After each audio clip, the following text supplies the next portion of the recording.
The Montana winter sun barely crept over the Rockies when Victor Ramsey guided his pickup into the gravel driveway. 20 years in the Rangers had taught him to appreciate silence, the kind that came before dawn, before the world woke with its demands and complications. He'd returned to Millwood Creek 3 years ago after his discharge, hoping the small town would give his son something he'd never had growing up in military bases: stability. Victor's hands, scarred from 2 decades of combat and survival training, gripped the steering wheel as he watched Drew emerge from the house. The boy moved carefully, his backpack slung over one shoulder. 15 years old, lean like his father, but with his mother's softer features. Sarah had died when Drew was 7, cancer that spread faster than any enemy Victor had faced overseas. Since then, it had been just the two of them. "Morning," Drew said, climbing into the passenger seat. His voice carried that careful neutrality teenagers perfected when something was wrong. Victor studied his son's face. A fading bruise colored his left cheekbone. "That from practice?" "Yeah. Basketball's getting rough." Drew stared straight ahead. They'd had this conversation before. Victor knew his son was lying, but he also knew Drew needed to feel capable of handling his own problems. The Rangers had taught Victor when to strike and when to wait. He shifted the truck into gear and headed toward Millwood Creek High School. The town sprawled across the valley like a postcard forgotten by time. Population 3,200, one main street, 2 churches, and enough gossip to fuel a city 10 times its size. Victor had chosen it because it seemed safe, predictable. He'd been wrong. As they approached the school, Victor noticed a cluster of students near the entrance. At the center stood Neil Gaines, 17, built like a linebacker, with his father's cold eyes and sense of entitlement. The sheriff's son. 3 other boys flanked him, laughing at something on Neil's phone. Drew, tense beside him. "Just drop me at the corner. I'm taking you to the door." "Dad." "The door, Drew." Victor pulled up to the curb. Neil's group turned, and Victor saw something flash across the bully's face. Calculation mixed with contempt. The boy had his father's swagger, that particular brand of arrogance that came from growing up untouchable. Drew grabbed his bag and moved quickly toward the entrance, head down. Neil said something Victor couldn't hear, and his friends erupted in laughter. Drew's shoulders tightened, but he kept walking. Victor memorized every face in that group. Names would come later. In Helmand Province, he'd spent weeks observing enemy patterns before making a move. Patience was a weapon most people never learned to wield. The rest of Victor's day unfolded in routine maintenance. His small property needed constant attention, and physical work kept his mind sharp. But by 3 o'clock, he was back at the school, watching the exit from his truck. Drew emerged 20 minutes later, and Victor knew immediately something had happened. His son's gait was off, favoring his right side. When Drew climbed into the truck, Victor saw fresh blood on his shirt collar. "What happened?" "Nothing. Can we just go?" Victor didn't move. "Drew."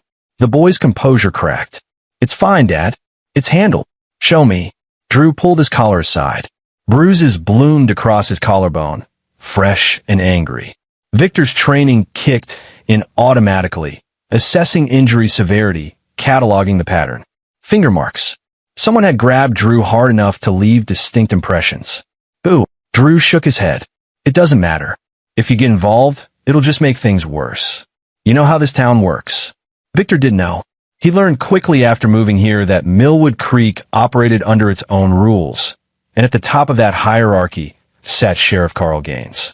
The man ran the county like his personal kingdom, 42 years old with 20 years in law enforcement. All of it in this valley where his family had roots going back 4 generations. Carl decided which laws mattered and which could be ignored, who deserved protection and who didn't.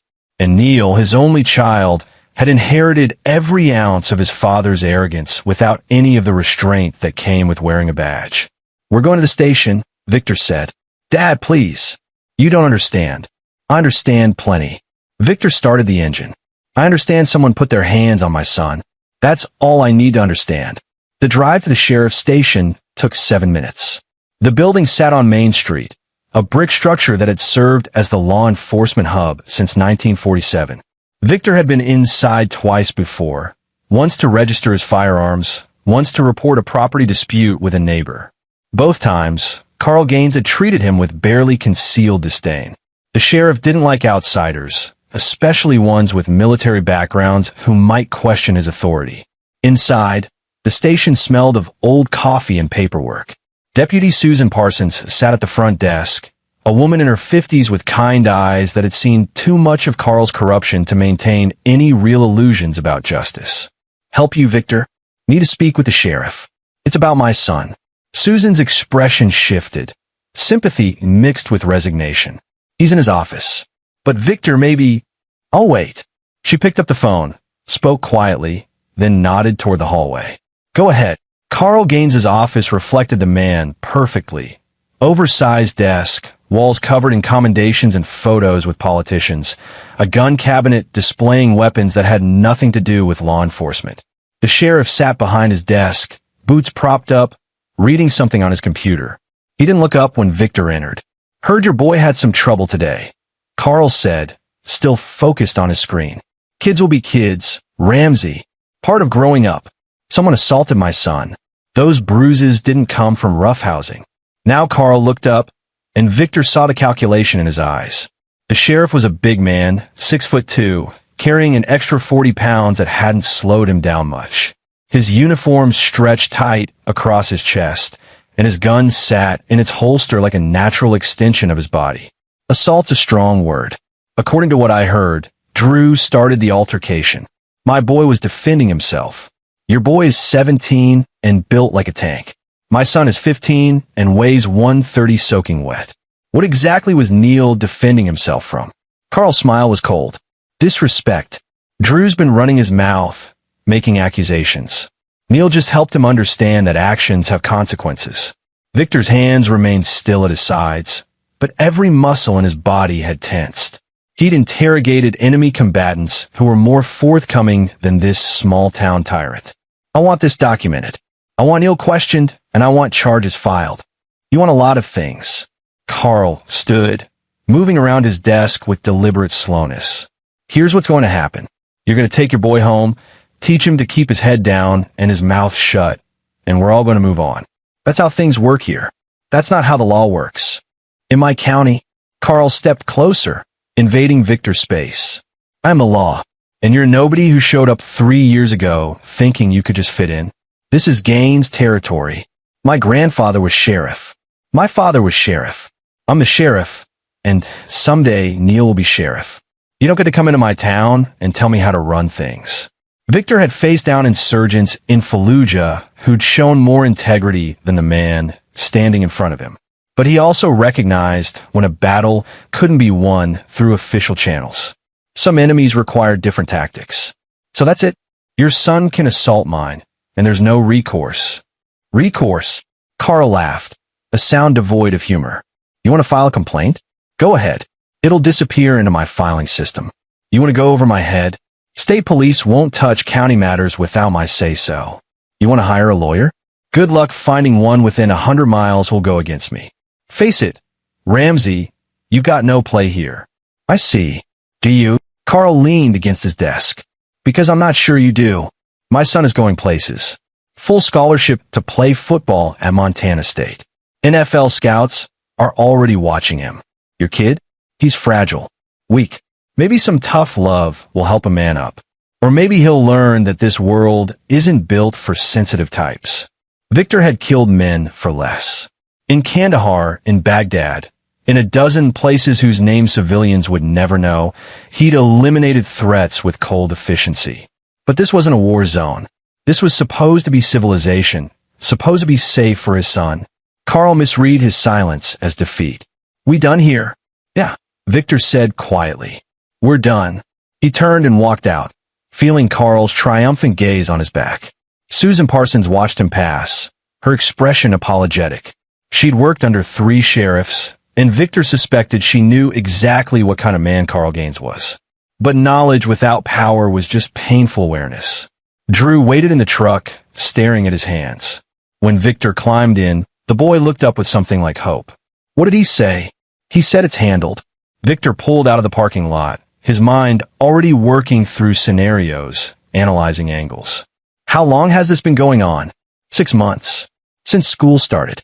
Neil, he picks someone new every year. Usually freshmen. But this year he chose me. Why you? Drew was quiet for a long moment. I think because we're not from here. Because you didn't grow up bowing to the Gaines family. He told me once that his dad said you needed to be taught your place. There it was. The real motivation. This wasn't about Drew at all. It was about Carl asserting dominance, showing Victor that his military service, his skills, his entire past meant nothing in Millwood Creek. The sheriff was marking territory, and Drew was just collateral damage. Has he hurt anyone else? There's a sophomore named Ernie Poole. He had to transfer schools last year because of Neil. And before that, there was a girl, Ruby Dickinson. She left town entirely. A pattern. Classic predator behavior. Targeting the vulnerable, protected by his father's badge and the town's willful blindness. Victor had seen similar dynamics in combat zones. Warlords and strongmen who ruled through fear because no one had the courage or capability to stop them. I need you to tell me everything, Victor said. Every incident, every threat, every witness. Can you do that? Drew looked at his father, and Victor saw something shift in the boy's eyes. A glimmer of hope, or maybe fear about what his father might do. Dad, what are you planning? Right now? Just gathering information. That's how you deal with any enemy. You learn everything about them before you make a move. Enemy? Dad, he's just a bully. No. Victor pulled into their driveway and killed the engine. A bully can be reasoned with, or avoided, or reported to authorities who will actually help. Neil Gaines is something different. He's protected, enabled, and encouraged. That makes him dangerous. They went inside, and over the next 2 hours, Drew told Victor everything. The daily harassment. The escalating physical confrontations. The way Neil's friends held other students back while Neil delivered beatings. The teachers who looked away.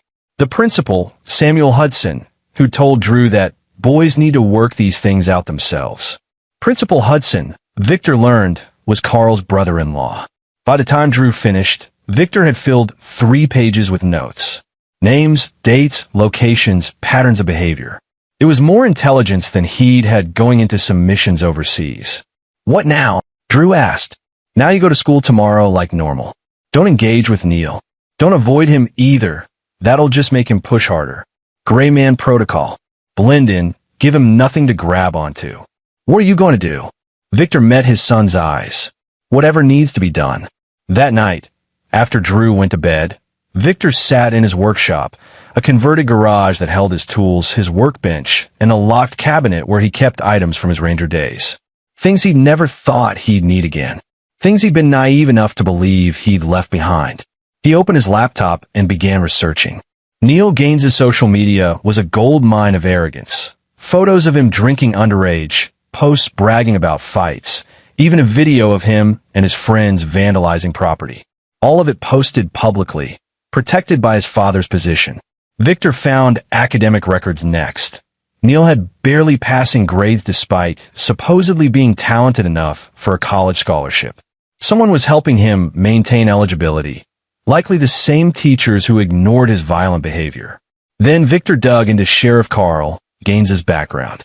Military records showed Carl had served 6 years in the Army, military police, honorable discharge. But Victor had friends who still had access to certain databases. By midnight, he had a fuller picture. Carl's discharge had come with a sealed investigation into excessive force incidents and suspected evidence tampering. Nothing proven, but enough smoke to suggest serious fire. The pattern was clear. Carl Gaines had learned early that violence and intimidation worked, and that the right connections could make problems disappear. He'd built his career on it, raised his son to follow the same path, and created a system where accountability was a joke. Victor had spent 20 years fighting people like this overseas. He just never expected to find them running an American town. His phone buzzed, a text from an unknown number. Victor opened it and felt his blood turn to ice. The message showed a photo of Drew walking to class, taken that afternoon. Below it, 3 words, "Stay in line." Victor deleted the text, then pulled up a contact he hadn't used in 2 years. Jack Savage, a former teammate who'd settled in Oregon after his discharge. They'd served together in 4 deployments, trusted each other with their lives. If anyone would understand what Victor was considering, it would be Jack. The call was answered on the second ring. Vic? That you? Need advice, Jack. You got a few minutes? For you? Always. What's going on? Victor explained the situation, every detail, holding nothing back. Jack listened without interrupting, a skill they'd both learned in briefings where lives depended on accurate information. When Victor finished, Jack was quiet for a long moment. Then, you know what you're asking yourself to become again. Are you ready for that? I buried it once. Thought I'd never need it. But Drew is everything. He's the reason I left the service, Jack. The reason I'm trying to build something normal. And now this piece of shit sheriff and his rabid dog son are destroying him. Local authorities won't help. They're part of the problem. Another pause. Then you know what you have to do. Question is whether you can live with it afterward. Victor looked at the photo on his desk. Drew, age 7, grinning at the camera during a rare visit Sarah had made to one of Victor's duty stations. The last time all 3 of them had been together before cancer took her. I've lived with worse, Victor said. Yeah, we both have. Jack's voice softened. You need anything, you call. Don't care what time, don't care what you need. Brothers stick together. Appreciated. And Vic, whatever you decide, make sure you finish it. Half measures get you killed. Victor ended the call and sat in the darkness of his workshop, listening to the Montana wind howl outside. Somewhere in town, Carl Gaines was probably sleeping soundly, secure in his power and untouchability. Neil was likely messaging friends about his latest victim, planning tomorrow's harassment. They had no idea what they'd awakened. Victor pulled out a tactical planning notebook, the kind he'd used to coordinate operations in hostile territory. On the first page, he wrote 2 names, Carl Gaines, Neil Gaines. Below them, he began mapping connections, vulnerabilities, patterns. The Rangers had taught him that every target, no matter how protected, had weaknesses. You just had to find them, exploit them, and execute with precision. The difference between a successful operation and a failed one was planning, patience, and a willingness to do what others wouldn't. Victor Ramsey had spent 2 decades being that person who did what others wouldn't. He just hoped his son would never need to see that side of him. But hope, he learned in places like Ramadi and Mosul, was a luxury. And in Millwood Creek, Montana, that luxury had just run out. The next morning came too fast and too cold. Victor made breakfast while Drew showered, eggs, toast, and the kind of protein-heavy meal that soldiers ate before operations. Old habits. He'd promised himself he'd left that life behind, but his hands moved through the routine with muscle memory that never truly faded. Drew appeared in the kitchen doorway, dressed for school, but moving gingerly. The bruises from yesterday had darkened overnight, painting his collarbone in shades of purple and green. How do you feel? Like I got hit by a truck. Drew attempted a smile that didn't reach his eyes. Thanks for yesterday. For trying. I'm not done trying. Dad, I've been thinking. Maybe we should just move. Start over somewhere else. There are other towns. No. Victor set a plate in front of his son. We don't run. Running just teaches bullies that they can chase you anywhere. Your mother picked this place for us. Said the mountains reminded her of where she grew up. I'm not letting Carl Gaines drive us out of her memory. Drew picked at his food. What if it gets worse? It won't. How can you know that? Because I'm going to end it, Victor thought. But what he said was, because I've dealt with men like Carl Gaines before. They think they're predators, but they're really just cowards with badges. Take away the protection, they fold. You can't take away his badge. He's the sheriff. There's always a way.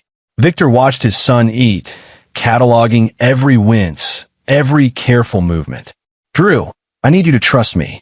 Can you do that? The boy met his father's eyes, and Victor saw Sarah there, her determination, her faith that things could be right even when they seemed impossible. Yeah, I trust you. After dropping Drew at school, watching until the boy was safely inside, away from Neil's morning harassment routine, Victor drove to the Millwood Creek Public Library. The building was small, run by a woman named Margaret McCormick who'd been the librarian for 30 years. She knew everyone, remembered everything, and operated with the discretion of someone who'd learned that small-town secrets were currency. Morning, Victor, she said as he entered. Research project? Something like that. You keep local newspapers archived, going back to 1952. What are you looking for? Stories about the Gaines family, particularly Carl and his father. Margaret's expression shifted subtly. Not quite approval, but understanding. Microfiche section is in the back. You know how to use the reader. I'll figure it out. 3 hours later, Victor had a different picture of Carl Gaines's rise to sheriff. His father, William Gaines, had been sheriff for 25 years before retiring in 2010.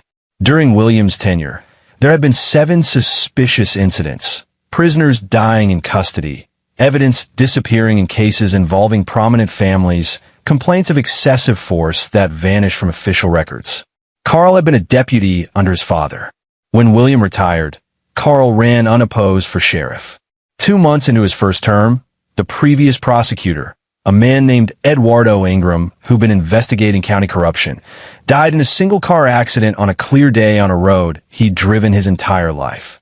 The new prosecutor, Warren Yu, was Carl's former college roommate. Victor photographed the relevant articles with his phone, building a timeline of corruption that stretched back decades. The Gaines family hadn't just run Millwood Creek. They'd owned it, body and soul, with the casual brutality of feudal lords. His phone buzzed. A text from Drew.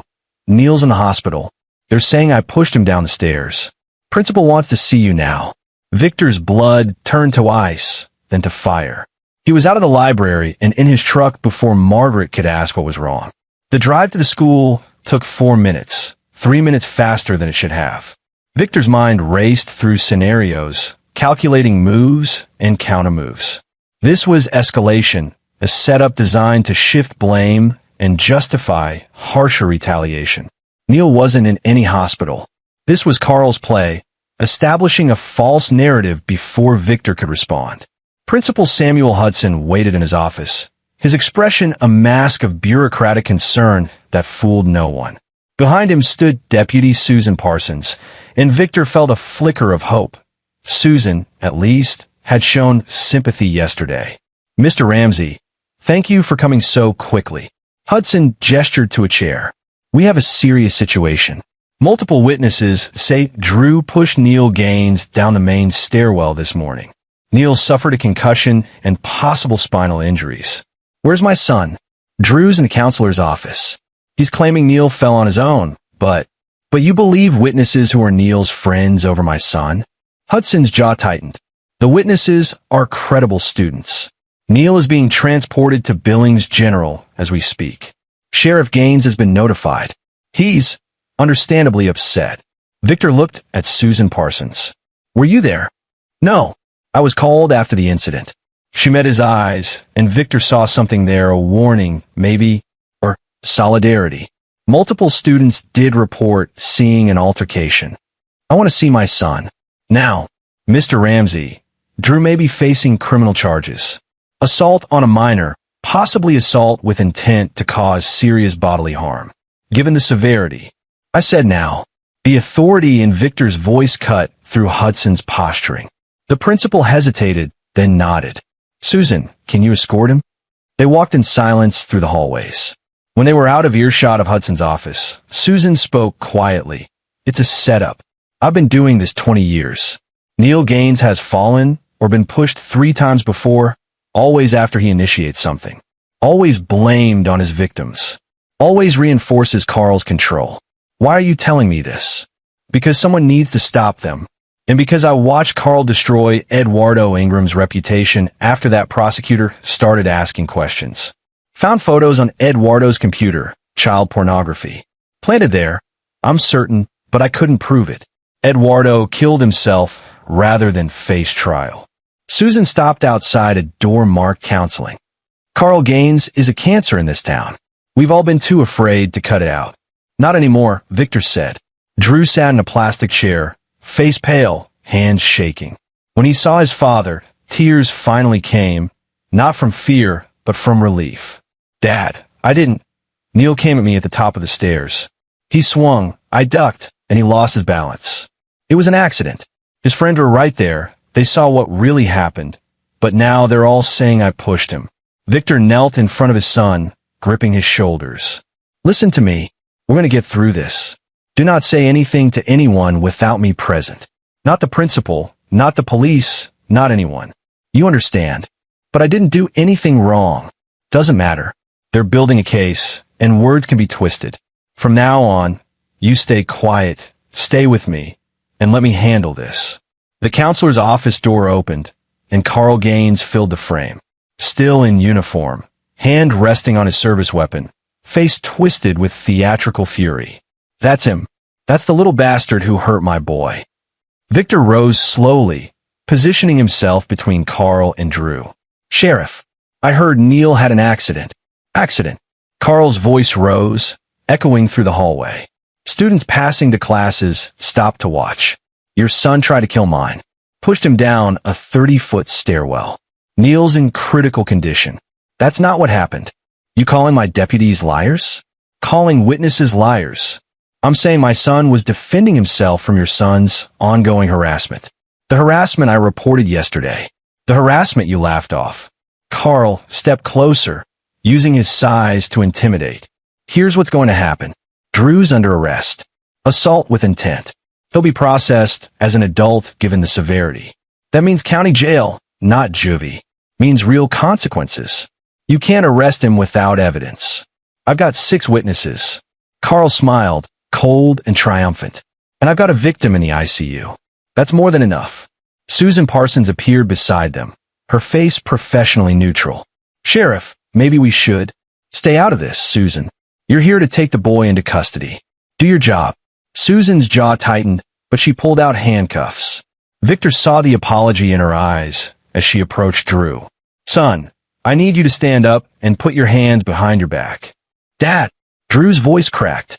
Do what she says. Don't resist. I'll have you out by tonight. But even as Victor said it, he knew it was a lie. Carl would use every tool at his disposal to keep Drew locked up, to break Victor's son and teach Victor his lesson about hierarchy and power. As Susan led Drew away, the boy looking back with terror in his eyes, Carl leaned close to Victor. This is on you. You came into my town, disrespected me, raised a violent kid. Now you'll watch him rot in a cell while you realize how powerless you really are. Is that what you think this is about? Power. It's always about power. You had it in your little wars overseas, and you miss it. But here, you're nobody. And after I'm done with your boy, I'll make sure everyone knows it. Maybe we'll find drugs in your house. Maybe we'll discover you've been making threats. Either way, by the time this is over, you'll wish you'd never heard of Millwood Creek.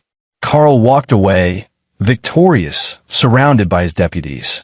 Students whispered. Teachers looked on with pity, and Victor stood alone in the hallway, every fiber of his being screaming for violence.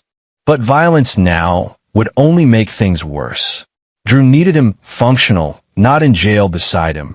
Victor pulled out his phone and called the only lawyer he knew in Montana, Gene Wheeler, a defense attorney in Helena he'd met at a veterans event 2 years ago. Gene answered on the 3rd ring. Victor Ramsey. To what do I owe the pleasure? Need legal help. My son's been arrested on false charges. Sheriff's son set him up. Which county? Millwood Creek. Sheriff Carl Gaines. Long silence. Jesus, Victor. You don't ask for easy cases, do you? Can you help? I could try. But going against Gaines in his own county, that's a war, not a case. You sure you want to fight this legally? Victor thought about Drew's face as he was led away in handcuffs. Thought about Carl's smug triumph. Thought about 20 years of training in how to eliminate threats that couldn't be reasoned with. Let's try it your way first, Victor said. If that doesn't work, then what? Then I handle it my way. Gene arrived in Millwood Creek by late afternoon. He was a tall man, 52, with the weathered look of someone who'd spent years fighting losing battles in courtrooms where justice was negotiable. They met at a coffee shop on Main Street, neutral ground where Victor could think without the walls of his empty house closing in. Tell me everything, Gene said. Victor did. The months of harassment. Carl's dismissal of yesterday's complaint. The stairwell incident. The obvious setup. When he finished, Gene sat back, drumming fingers on the table. It's bad.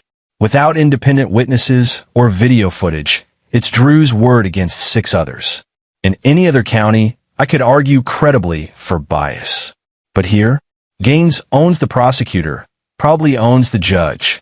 We'd be lucky to get bail set under 20 grand. I don't care about the money. It's not about money. It's about sending a message that Drew's dangerous, a flight risk. Carl wants him locked up through arraignment, through pre-trial, hell, through trial if he can manage it. Break the kid's spirit, break yours.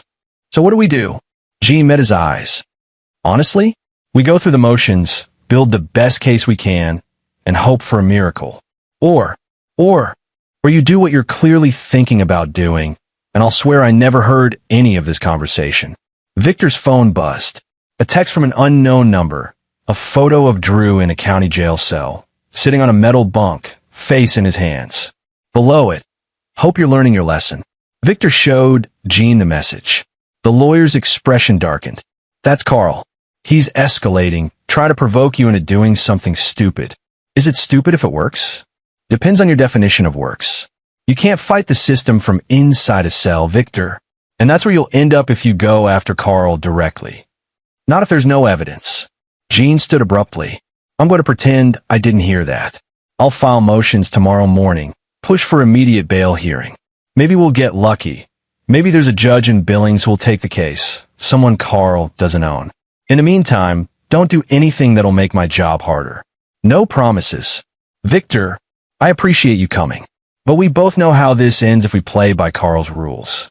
He spent 20 years rigging this game.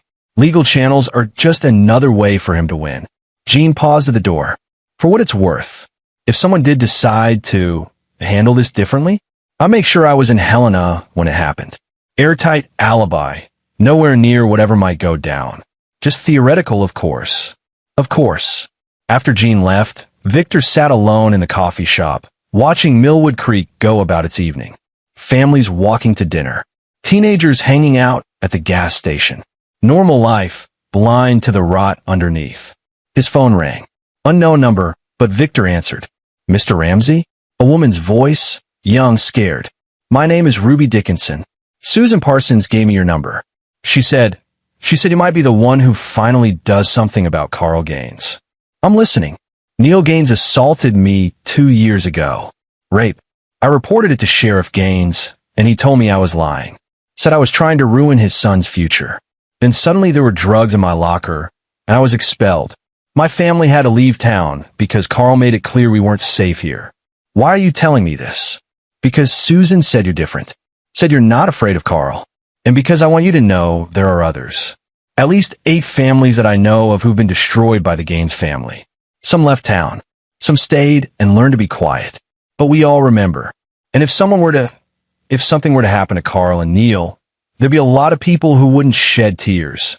Ruby gave Victor her contact information, along with names of other victims, a network of hurt that stretched years.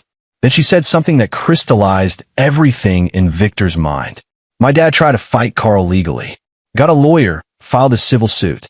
The lawyer's office burned down 3 days later. My dad's truck was found at the scene. They said he started the fire, that he was drunk and angry.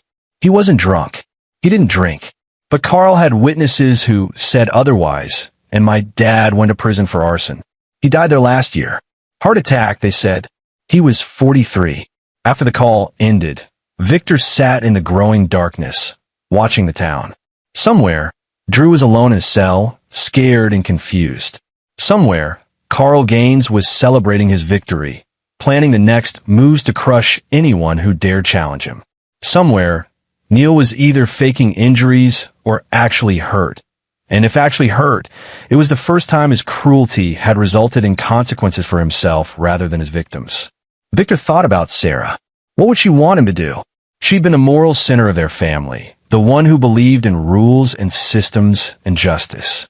But she'd also been a mother, and Victor knew with certainty that if she were alive, if she saw what was being done to their son, she'd tell Victor to protect Drew by any means necessary. The Rangers had a saying, don't quit unless you're dead. Another one, adapt and overcome. And the most important one, whispered in quiet moments between operators who understood what they'd signed up for. Do what must be done. Victor had done a lot of things that must be done over 20 years. He'd crossed lines that most people didn't even know existed. He'd become something other than human in order to protect humans, a living weapon pointed at the enemies of civilization. Carl Gaines thought he was untouchable. Neil thought he was protected. They'd built their empire on fear and corruption, secure in the belief that no one would ever have the capability or will to tear it down. They'd never encountered someone like Victor Ramsey. He left the coffee shop and drove to a storage unit on the edge of town, a place he'd rented when he first moved to Millwood Creek, but rarely visited. Inside were boxes of gear he'd accumulated over 2 decades of service. Communications equipment, surveillance tools, weapons that weren't registered in any database because they'd never officially existed. And in a locked case at the back, a tactical planning kit he'd kept from his last deployment. Maps, schedules, observation logs. Everything he needed to turn Millwood Creek from Carl's kingdom into Carl's grave. Victor loaded specific items into his truck. Not all of it. Not yet, but enough to begin. As he worked, his phone buzzed repeatedly with messages. Gene Wheeler. Bail hearing set for Friday. 10 a.m. Don't give them reasons to deny it. Susan Parsons. Checked on Drew. He's holding up. But Carl's got him in general population, not protective custody. That's deliberate. Stay patient. Jack Savage. Heard from some friends in Montana, Ellie. Carl Gaines has a bad reputation, even among other sheriffs. Known for evidence tampering, excessive force. But he's protected by State Senator Eugene McCormick, Margaret's brother. Goes all the way to the top. And one more text, from a number that changed after each message, using a burner phone protocol. Tomorrow morning, 5 a.m., abandoned grain silo off, Route 87. Come alone. It's about Carl. Victor stared at the last message. It could be a trap. Could be Carl setting up another frame job. But it could also be someone with information, someone else who wanted Carl stopped. Rangers assessed, planned, and executed. Fear was just another factor to account for, not a reason to hesitate. At 4:45 a.m., Victor pulled off Route 87 onto a gravel road that led to an old grain complex.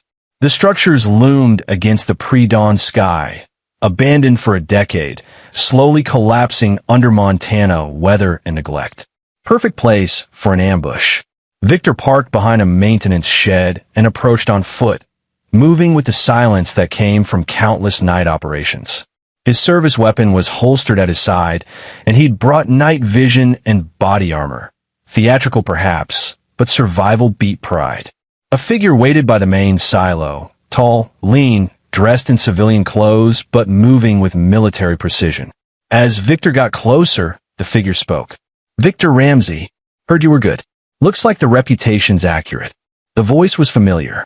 Victor adjusted his approach, and in the growing light recognized the face. Deputy Susan Parsons, but dressed in tactical gear that suggested a background far beyond small-town law enforcement. You're full of surprises, Victor said. 22 years, Army CID.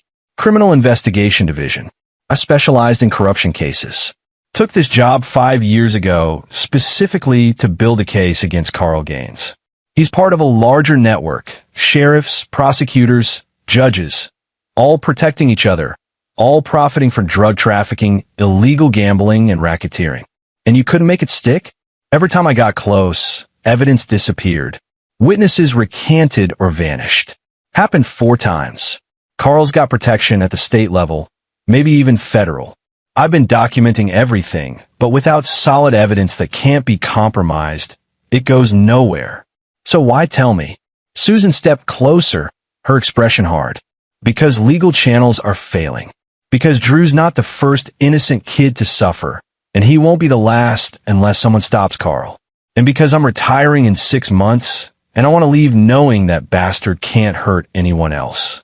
She pulled out a thumb drive. Everything's on here. Carl's pattern of behavior, evidence tampering incidents, victims' testimonies, financial records showing bribes and payoffs. It's not enough for court. Half of it's inadmissible, gathered without proper warrants. But for someone who wants to understand exactly who Carl Gaines is and how to hurt him, it's a roadmap. Victor took the drive. Why not do this yourself? Because I have a pension, a reputation, and grandkids who need their grandmother not in prison. You? You've got training, capability, and motivation. Most importantly, you've got nothing left to lose. That makes you dangerous in ways Carl can't anticipate. You know what you're asking me to do. I'm not asking anything. I'm providing information to a concerned citizen. What you do with it is your business. Susan turned to leave, then paused. One more thing. Neil Gaines isn't in any hospital. He's fine. Minor bruises from the fall. Nothing more. They're doctoring records to make it look worse, setting up the case against Drew. The arraignment's scheduled for next Monday. Carl's pushing for Drew to be charged as an adult, tried for attempted murder. If that happens, your son's looking at 20 years minimum. It won't happen. No, Susan agreed quietly. I don't think it will. Good luck, Victor. And for what it's worth, some monsters need to be put down, not rehabilitated. She disappeared into the pre-dawn shadows, leaving Victor alone with the thumb drive and the weight of what came next. He drove home as the sun rose, thinking about lines and how many he'd already crossed. The army had taught him to compartmentalize, to separate the man who killed enemies from the man who raised a son. But those compartments were breaking down, bleeding into each other. Drew needed his father. But right now, Drew needed the Ranger more. At home, Victor loaded the thumb drive's contents onto his laptop. Susan hadn't been exaggerating. There were hundreds of files, meticulously organized. Financial records showing Carl receiving regular payments from a drug distributor in Billings. Property seizure documents where Carl had taken land from families and sold it to developers. Testimony transcripts from victims who'd later recanted, always after visits from Carl's deputies. And photos. Neil at parties, drinking, using drugs, assaulting other teenagers while his friends watched. All documented, all ignored, all proof that the Gaines family operated above the law because they were the law. Victor spent the day planning. Not the hot-headed violence of vengeance, but the cold calculation of an operation. He mapped Carl's routine. Morning patrol, lunch at home, afternoons in the office, evenings at the house he'd built on Gaines' family land 10 miles outside town. He identified choke points, vulnerable moments, opportunities. By nightfall, he had a framework. Not perfect yet, but forming. Like any mission, success would depend on timing, misdirection, and the willingness to see it through no matter what. His phone rang. Gene Wheeler. Got news. They're moving Drew's bail hearing up. Tomorrow morning, 8 a.m. Judge Marion Dunn from Billings. Carl's pushing hard to keep your son locked up. You think we have a chance? Honestly? 30%. Dunn's good, not in Carl's pocket. But the charges are serious, and without contradicting evidence. I'll be there. Victor spent the evening cleaning his weapons, checking his gear, running through scenarios. Old habits from pre-mission routines, when sleep was impossible and preparation was the only thing that calmed the mind. At 2 a.m., he drove to the county jail. The building sat on the edge of town, a squat concrete structure that housed a dozen cells. Security was light, one deputy on night duty. Cameras that Victor knew from Susan's files had blind spots. He didn't go inside, just watched, learned the patterns, observed the deputy's rounds, the delivery schedule, the moments when the building was most vulnerable. Drew was in there, scared and alone. 3 more days, Victor promised silently. Just hold on 3 more days. The bail hearing was a circus. Carl sat in the front row, uniform pristine, playing the grieving father to perfection.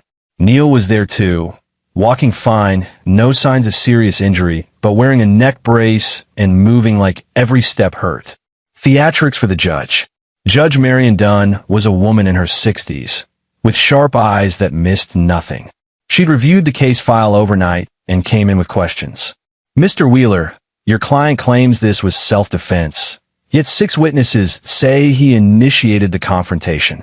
Your Honor, those witnesses are all friends of the alleged victim. The defense contends they're lying to protect. Objection. The prosecutor, warn you, stood smoothly. Defense is impugning the character of teenage witnesses without cause. Sustained. Mr. Wheeler, stick to facts. Gene tried. Laid out the pattern of bullying, Drew's clean record, the suspicious nature of all witnesses being close friends. But without hard evidence, It was just narrative against narrative. Carl took the stand, sold his performance perfectly. Concerned father, dedicated lawman, just wanting justice for his critically injured son. He even choked up describing Neil's extensive injuries. My boy's fighting for his life in ICU, Your Honor. And the person responsible is asking for bail? That's not justice. That's a mockery of everything I've spent my career protecting.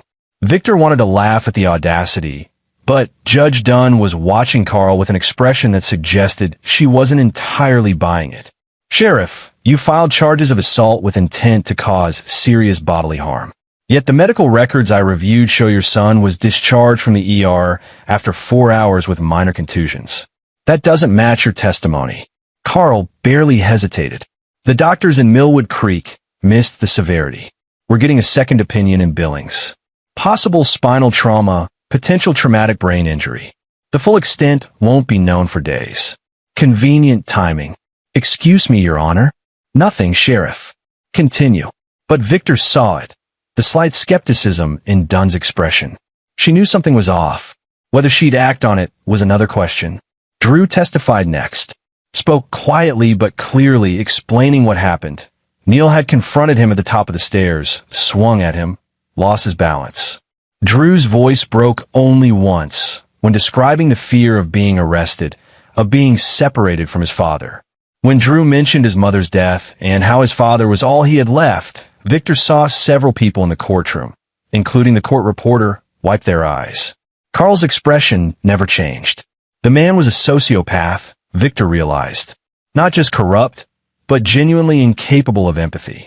After 3 hours, Judge Dunn rendered her decision. This court finds the charges serious, but the evidence circumstantial. More concerning is the pattern of escalating conflict between these families. Bail is set at $15,000. Mr. Ramsey is to surrender his passport, remain in Millwood Creek, and have no contact with the alleged victim or his family. Carl shot to his feet. Your Honor, that's my ruling, Sheriff. Don't like it? Appeal through proper channels. Dunn's gaze was steel. And Sheriff? Ensure those updated medical records reach my chambers by tomorrow. I'll be very interested in comparing them with the initial ER reports. Victor posted bail within the hour. Drew walked out of the county jail looking 10 years older than when he'd gone in, but when he saw his father, some light returned to his eyes. They drove home in silence. Only when they were inside, door locked, did Drew finally speak. What now? Now you rest. Eat. Recover. I'll handle everything else. Dad, Carl's not going to stop.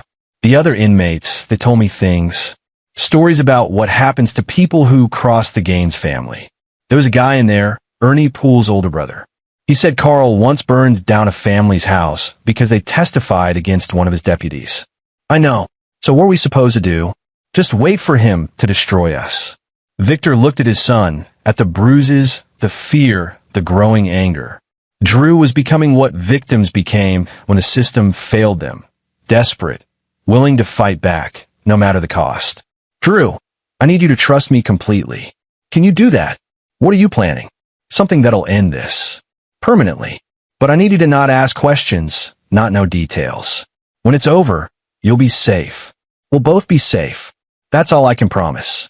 Drew studied his father's face, and Victor wondered what the boy saw there. The dad who'd coached his little league team? The veteran who still woke up sometimes from nightmares? Or something else? Something colder, more dangerous? Okay, Drew finally said. I trust you. That night, after Drew went to bed, Victor began the final phase of planning. He had 72 hours until Drew's arraignment, where more formal charges would be filed. 72 hours before Carl's machine ground his son into the system. But Carl didn't know what Victor knew. Didn't know about Susan's files. Didn't know about the network of victims waiting for someone to strike back. And most critically, didn't know that Victor Ramsey had spent 2 decades learning how to eliminate threats that others deemed untouchable. The Rangers had a final saying, one they saved for the worst missions. In the valley of death, you have 2 choices, be the shepherd or be the wolf. Victor had been a shepherd for 3 years, trying to give Drew a normal life. It was time to remember how to be the wolf. Friday night. Victor spent it driving the perimeter roads around Carl's property. 10 acres of rolling land crowned by a McMansion that screamed new money. Carl lived alone there. His wife had left him 8 years ago, taking half his assets and leaving behind a son who'd absorbed all his father's worst traits. Neil was staying at a friend's house in town, probably for safety, maybe for optics. But Carl's routine was predictable. Home by 8, lights out by 11, alone except for his weapons and his arrogance. The property had security, cameras, motion sensors, a gate with a keypad. The kind of setup that would stop teenagers or casual thieves. But Victor had infiltrated hardened compounds in Fallujah. A small-town sheriff's home security was barely a warm-up. He didn't move yet, just observed, catalog planned. Patience was a weapon, and Victor had plenty of ammunition. Saturday, Carl made his move. A parade of deputies arrived at Victor's house. 8 vehicles, 16 officers, all wearing tactical gear, as if responding to a hostage situation. Victor watched them from his porch, Drew standing beside him. Carl climbed out of the lead vehicle, swaggering up the driveway like he owned it. Got a warrant to search your property, Ramsey. Judge Dunn might have gone soft, but I've still got my job to do. Search for what? Evidence related to the assault. And maybe we'll find other interesting things. Illegal firearms, perhaps. Stolen property. You'd be surprised what turns up when we really look. You're planting evidence. Carl's smile was cold. That's a serious accusation. Be ashamed if you said something like that in front of witnesses, and I had to arrest you for obstruction. The search took 3 hours. They tore through Victor's house with aggressive thoroughness, overturning furniture, dumping drawers, looking for evidence they'd already planned to find. But Victor had anticipated this. Every weapon he owned was properly registered and locked away. There was no contraband, no cash, nothing they could claim was suspicious. And the items he'd retrieved from storage were hidden in a location Carl's deputies would never find, buried in the mountains on federal land, GPS marked and ready for retrieval. When they came up empty, Carl's frustration was palpable. Nothing? Check again. Sir, the place is clean. Even Deputy Parsons, who'd been forced to participate in this theater, looked uncomfortable. We've gone through everything twice. Carl stared at Victor, and in that moment, Victor saw a real understanding dawn in the sheriff's eyes. This wasn't a scared civilian. This was someone who'd planned ahead, who'd anticipated moves and countermoves. You think you're clever, Carl said quietly, stepping close enough that his deputies couldn't hear. But you're not. I've destroyed better men than you. By the time this is done, your son will be in prison, your name will be dirt, and you'll beg me for mercy I won't give. Victor's voice was equally quiet, equally cold. You've never faced anyone like me, Carl. Every man you've broken was playing by your rules. I'm not. What does that mean? Means you should have left my son alone. Carl laughed, but there was uncertainty in it now. Tough guy. Think your ranger training makes you special? This is my territory. You're just another outsider who doesn't know his place. I know my place perfectly, Victor said. Right here, watching your whole world collapse. Something in Victor's tone cut through Carl's bravado. The sheriff stepped back, hand drifting toward his weapon. An unconscious gesture that told Victor everything he needed to know. Carl was scared. Not much, not yet, but enough to be dangerous. Let's go, Carl barked to his deputies. We're done here. As the vehicles pulled away, Susan Parsons lingered for just a moment, catching Victor's eye. She gave a barely perceptible nod, then left. Drew stood in the doorway of their destroyed home. Furniture overturned, belongings scattered, a clear message about who had power here. They didn't find anything, Drew said, because there was nothing to find. But you've got something, don't you? Something you're planning. Victor started cleaning up the mess. Sometimes the best move is to make your enemy think they're winning, right up until they realize they've already lost. That evening, Victor received a call from Jack Savage. Heard about the search. You good? For now. Carl's escalating, getting desperate. Desperate men are dangerous. So are patient ones. Victor stepped outside, away from where Drew might overhear. Jack, I need advice. Not tactical, moral. How did you handle it when you came home? When you try to be normal again. Long silence on the line. Honestly, I didn't. I pretended. Went through the motions. But the man who came back from Kandahar? He's not the man who left. Combat changes you in ways that don't reverse. You already know this. Yeah. So what you're really asking is, if I do what I'm thinking of doing, can I still be Drew's father afterward? Something like that. Jack's voice softened. Vic, you're already his father. Nothing changes that. But if you're asking whether you can do violence and then go back to PDA meetings and Little League, that's the lie we all tell ourselves. The truth is, you do what needs doing and you live with it. Some days are harder than others, but your son needs you alive and free more than he needs you pure. After the call, Victor stood in his backyard, looking at the mountains. Sarah had loved this view, said it made her feel connected to something permanent, unchanging. He wondered what she'd think of him now, what he was planning, what he was becoming again. But he already knew. Sarah had been pragmatic beneath her warmth. She'd understood that sometimes the world required hard people to do hard things. She'd married a ranger knowing what that meant. Sunday morning. Drew slept late, exhausted from stress. Victor used the time to drive to Helena, 3 hours each way, but necessary. He met Gene Wheeler at a diner far from prying eyes. Arraignment's tomorrow, Gene said. I've got depositions from character witnesses, school records showing Drew's history, even medical documentation of his previous injuries from Neil. But Carl's got his 6 witnesses, and that's a wall I can't crack legally. What if the witnesses recanted? Gene raised an eyebrow. They won't. They're too scared of Carl. And even if one did, Carl would bury them in retaliation. Hypothetically, if someone found evidence that Carl was intimidating witnesses, that Neil wasn't actually seriously injured, could that change things? Hypothetically, Gene leaned back. Yeah, that could get charges dropped, maybe even turn things around on Carl. Why? You planning something? Just thinking ahead. Victor, Gene's voice dropped. Whatever you're thinking, make sure you're ready for the consequences. You take a swing at Carl Gaines, you better not miss. Because if you do, he'll bury you and Drew so deep nobody will ever find you. I don't miss. Gene studied him for a long moment, then slid a folder across the table. This is my final bill. Mark paid in full. After tomorrow's arraignment, you'll need to find a new lawyer. I can't in good conscience represent you knowing what I suspect you're planning. Appreciate the honesty. But for what it's worth, Gene stood, preparing to leave. Carl Gaines is a cancer. Someone cutting him out would be doing this county a favor. Just make sure that someone has a solid alibi when it happens. Victor returned to Millwood Creek as the sun set. Drew was awake, making dinner, spaghetti, simple and familiar. They ate together in silence.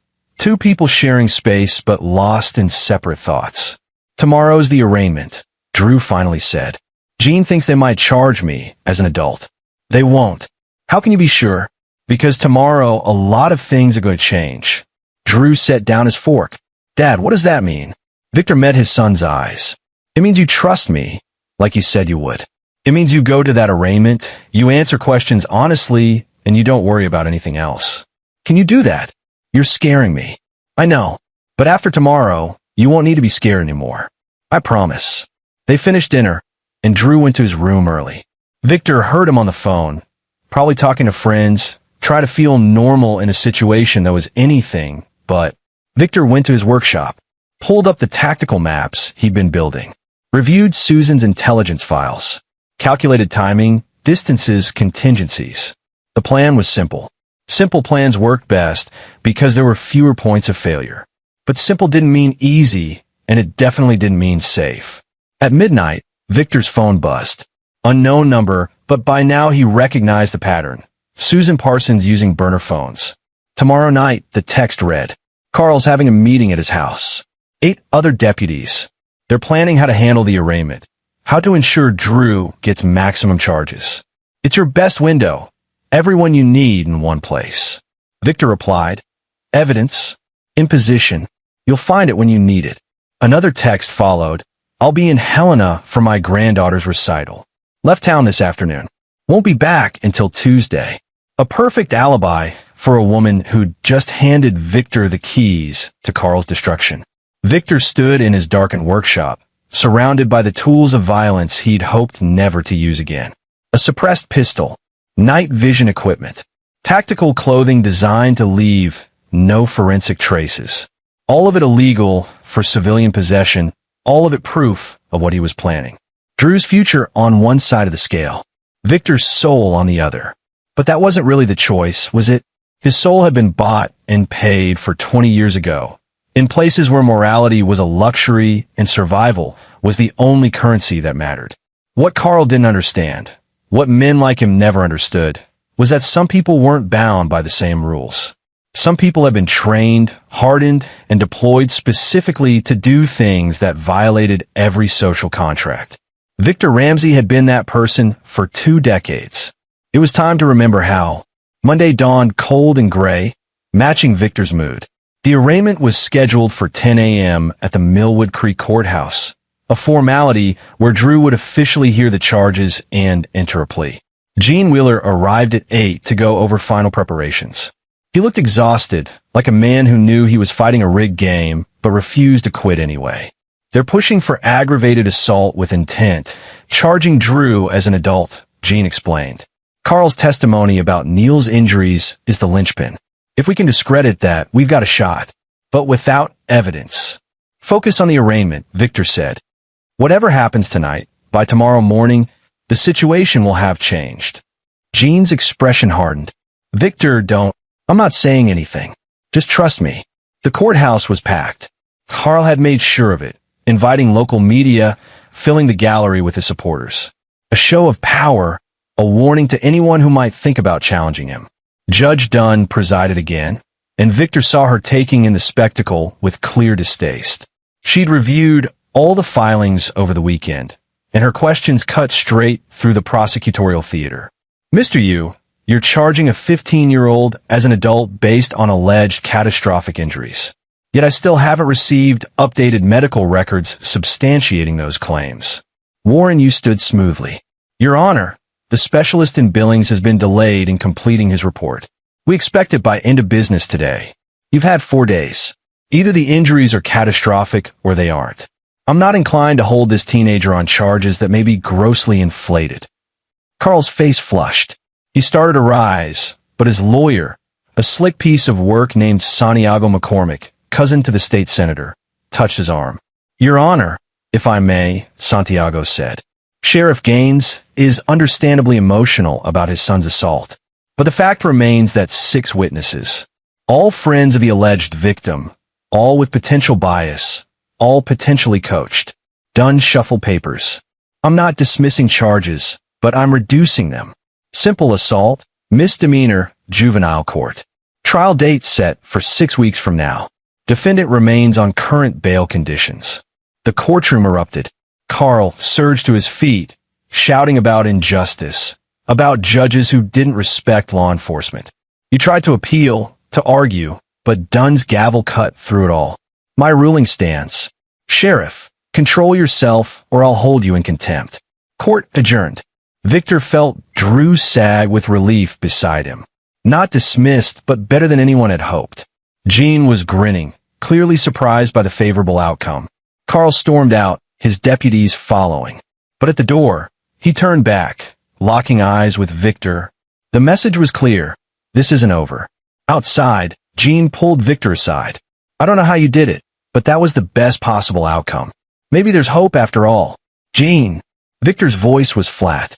Take Drew back to your hotel in Helena. Tonight. Make sure he's got an alibi far from here. Understand. Jesus, Victor. Do it. Please. Gene looked like he wanted to argue, but something in Victor's expression stopped him. He nodded slowly. I'll tell him it's for safety, though we're worried about Carl retaliating. That's not a lie.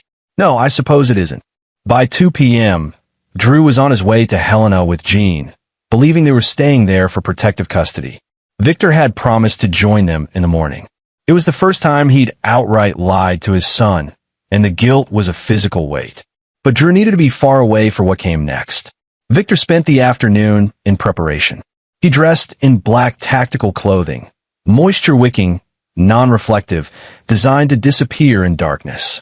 He loaded his weapons, suppressed pistol, backup knife, concussion grenades that had somehow never made it back to the armory after his final deployment. At 6 p.m., he received confirmation from Susan. They're gathering. 8 deputies plus Carl, meeting in the main house. Good luck. Victor didn't need luck. He needed precision, speed, and the willingness to do what had to be done.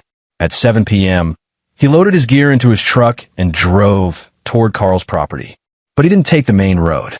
Instead, he used Forest Service trails, approaching from the north where the terrain was roughest and Carl's cameras had blind spots. He parked 2 miles out and covered the rest on foot. His body remembered the movement patterns, weight distribution, sound discipline, breathing control. 20 years of muscle memory taking over, turning him from a father back into a weapon. Carl's property appeared through the trees at 7:45 p.m. Lights blazed in every window. Victor could see figures moving inside. Men laughing, drinking beer, celebrating their victory in court. They thought they'd won. Thought Drew's reduced charges were just temporary, that they'd grind the boy down through the trial process, break Victor through legal attrition. They had no idea they were already dead. Victor moved to his primary observation point, a ridge overlooking the property 300 yards out. Through his scope, he identified faces. Carl at the head of the table, holding court. 8 deputies, all armed, all loyal to their corrupt sheriff. Susan had been right. Everyone who mattered was here. At 8:15 p.m., the meeting broke up. Deputies began leaving, heading to their vehicles parked around the house. But they didn't leave the property. Instead, they positioned themselves at various points, as if setting up security positions. Victor's blood ran cold. This wasn't a meeting. It was a staging area.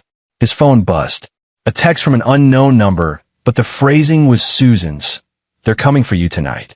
Carl's planning to raid your house at midnight, claim you attacked them. Already has throwaway weapons ready to plant. They're going to kill you and call it self-defense. So that was Carl's play. Frame Victor as a violent veteran who'd snapped, who'd attacked law enforcement. Plant evidence, manufacture witnesses, bury Victor before he could be a threat. The timeline had just accelerated. Victor moved, not away, but closer. If Carl wanted a war, he'd get one. But not the war he expected. The security system had blind spots. Susan had documented them carefully. Victor slipped through the perimeter at 8:45 p.m., using shadows and terrain to mask his approach. The deputies were focused outward, watching for threats approaching the house, never imagining one was already inside their perimeter. Victor reached the garage first. 3 vehicles parked inside, including Carl's personal truck. Victor placed small GPS trackers under each one, not for tracking, but as evidence. Susan had said she'd position material he'd need.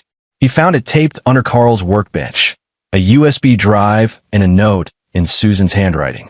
Security camera footage from Carl's office shows him planning frame-ups against 6 different people, including Drew. Also audio files of him ordering deputies to plant evidence. Copy this and send it to the state AG's office. Do it now before anything else. Victor pulled out his phone, a hardened military model with satellite uplink. He copied the files and transmitted them to 3 different addresses: the state attorney general, the FBI field office in Helena, and a journalist Susan had recommended who'd been investigating rural corruption. The files uploaded in 4 minutes. Long enough for one of the deputies to nearly stumble onto Victor's position, turning away only because his radio crackled with a call from inside the house. Evidence secured. Now came the hard part. Victor had 2 choices: walk away and let the legal system handle Carl, or finish what he'd started. The smart play was to leave. The evidence would destroy Carl, vindicate Drew, and accomplish everything without more bloodshed.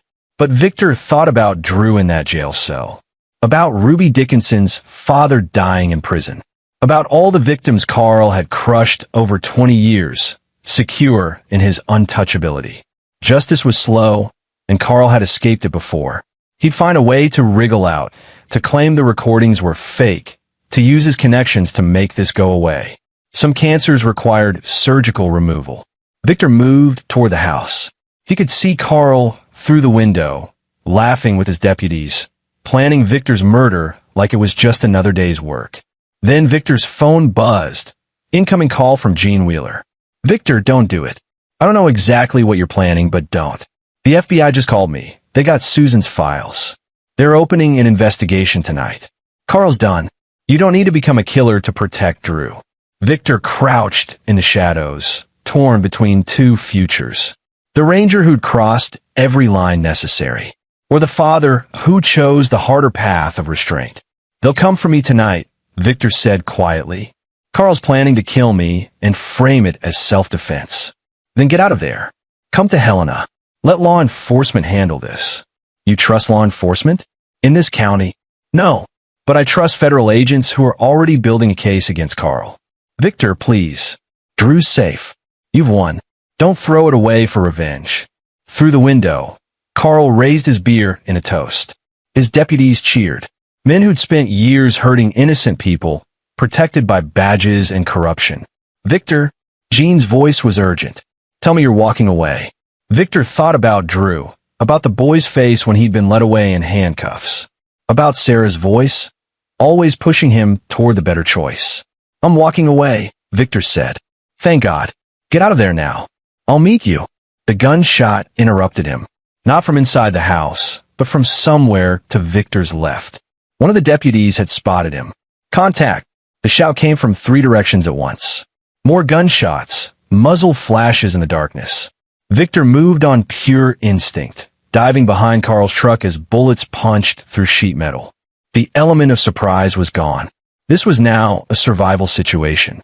8 deputies plus Carl, all armed, all trained, all willing to kill him. Victor's ranger training kicked in fully. He moved with lethal efficiency, using the darkness and his superior night vision to pick targets. First deputy went down with 2 suppressed shots to center mass.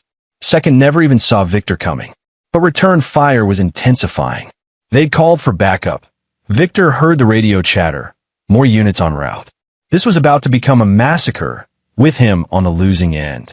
Carl's voice boomed through the chaos. Ramsey, give up and I'll let you live. Keep fighting and you're dead. Victor didn't bother responding.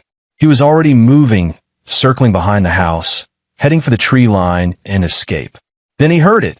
Engines approaching from the main road. Not backup for Carl. The vehicles had federal markings. FBI. They must have moved incredibly fast on Susan's evidence, arriving within hours. Or maybe Susan had timed it perfectly, knowing that Victor would be here, knowing that Carl's meeting would provide the perfect moment for a raid. The deputies realized it too. Radio chatter shifted from hunting Victor to panic about federal agents. Fall back to the house. Carl's voice had lost its confidence. Don't engage. But it was too late. FBI vehicles crashed through the gate, agents in tactical gear pouring out with the kind of professional efficiency that made Carl's deputies look like amateurs. Federal agents. Everyone on the ground. Victor used the confusion to melt into the forest. He moved quickly, covering ground, putting distance between himself and the chaos. Behind him, he heard shouting, the sharp commands of federal agents arresting Carl's entire corrupt crew. He kept moving for 30 minutes until he reached his truck. Only then did he allow himself to breathe, to process what had just happened. His phone rang again. Gene, are you safe? Yeah, you. FBI's at Carl's house. Arresting everyone. They're saying they have enough evidence to charge Carl with racketeering, evidence tampering, conspiracy, witness intimidation. It's over, Victor. You didn't have to do anything. The system worked. Victor leaned against his truck, adrenaline slowly fading. How long will he be locked up? With federal charges and his history? 20 years minimum, probably more. And the state AG is opening investigations into every case Carl ever touched. Drew's charges will be dropped, and dozens of other victims will get justice. And Neil, minor, so he's not facing the same charges as his father. But with Carl's protection gone, he'll face consequences for the first time in his life. No more being untouchable. Victor closed his eyes. Drew was safe. Carl was finished. The nightmare was over. Gene, did I make the right choice tonight? Walking away. You tell me. You're alive. Drew's alive. And justice is happening through proper channels. See Seems like you made the only choice that mattered. After ending the call, Victor sat in his truck for a long time, watching the stars. He'd come so close to becoming something he couldn't come back from. Close enough to see the abyss, to feel its pull. But he'd step back. For Drew. For Sarah's memory. For the belief that some lines, once crossed, couldn't be uncrossed. The drive back to Helena took 3 hours. Victor used the time to decompress, to transition from combat mode back to human. By the time he reached Jean's hotel at 2 a.m., he felt almost like himself again. Drew was awake, pacing the hotel room. When Victor walked in, the boy ran to him, hugging him fiercely. Jean told me. About the FBI, about Carl getting arrested. Dad, is it really over? It's really over. And you didn't. I didn't do anything except make sure the right people got the evidence they needed. That's all. It wasn't quite the truth, but it was close enough. Drew didn't need to know how close his father had come to going down a darker path. They stayed in Helena for 2 more days while the investigation unfolded. The news was extraordinary. Sheriff Carl Gaines arrested on federal charges, his entire department being investigated, decades of corruption being unraveled. Media descended on Millwood Creek. Victims started coming forward. Ruby Dickinson gave interviews about her assault. Ernie Poole's brother talked about his wrongful imprisonment. The full scope of Carl's crimes became clear. Not just intimidation and evidence tampering, but a systematic criminal enterprise that had destroyed lives for 2 decades. Neil Gaines was arrested for assault charges related to Drew and 3 other students. Without his father's protection, witnesses finally felt safe to testify. The boy who'd seemed untouchable was suddenly facing real consequences.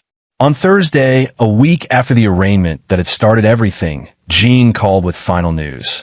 All charges against Drew have been dropped. Not reduced, not dismissed with prejudice, fully vacated. The prosecutor's office admitted they'd been coerced by Carl into filing them. Drew's record is clean. Victor felt a weight lift that he'd been carrying for weeks. What about Carl? Federal grand jury indicted him on 43 counts. He's not getting out. Ever. And the deputies who were with him that night? Most are cooperating, making deals. The few who won't are looking at serious time. The corruption in that department went bone deep. Susan Parsons? Officially retired last week. Unofficially, she's being recruited by the FBI to help with similar cases across the state. Turns out she's been documenting rural corruption for years. Victor smiled. Susan had played the long game perfectly, waiting for the right moment to burn down Carl's empire. Friday afternoon, Victor and Drew drove back to Millwood Creek. The town felt different, lighter somehow, like a poison had been drained from the water. Their house was as they'd left it, still showing signs of Carl's vindictive search. But as they began cleaning up, neighbors started appearing.